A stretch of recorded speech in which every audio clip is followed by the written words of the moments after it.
አንድ የሚያረጋን ማዕቀፍ ኢትዮጵያዊነት ነው የጋራ አንድነታችን የሚያስጠብቅልን ማለት ነው በሀገር ደረጃ ስለሆነ ነገር ግን እነዚህ ብሔር ብሔረሰቦች ምንላቸው ከጫፍ እስከ ጫፍ ቅድም እንደተጠቀሷቸው የት ነበሩ ማን ይጠብቁ ነበር እነሱስ የሀገረ መንግስት ግንባታ ላይ ኢትዮጵያን በመመስረት ላይ ሚና የላቸውም ወይ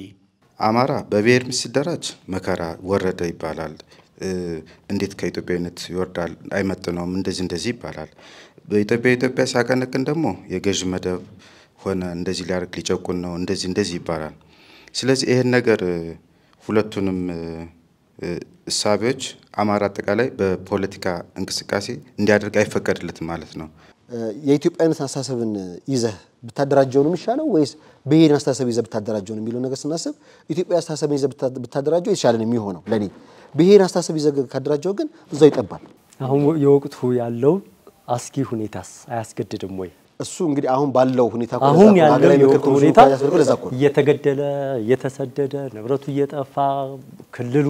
ቁርሱ እየተቆርሶ ለሌላ እየተጠበለ ለምሳሌ እንደመተከ እንደዛ እንዲሆን አንተም ብለዋል እኮ የሀገረ መንግስት ይሄ የገዢው መደብ ነው የምናምን የሚባል ትርክቶች ህዝቡ ላይም ተጨኑበታል መደራጀት ከሚያስገድዱት ሁኔታዎች አንዱ እነዚህ አስገዳጅ ሁኔታዎች ናቸው ፌደራሊዝም ተከትሎ ነው በነገራችን ላይ ያማረው እኮ አማራ ሲገደል የነበረ ኢትዮጵያ ያስተማረ የመጣዝብኮ በነገራችን በብሔርም እኮ መደራጀት የመጣው ያው ከዚሁ ከፌደራሊዝሙ ጋር ተያይዞ ነው እንጂ ይሄ እኮ ባልመጣበት ሁኔታ እኮ እንደዚህ አይነት ኢሹ አልነበረም አይደል እንዴ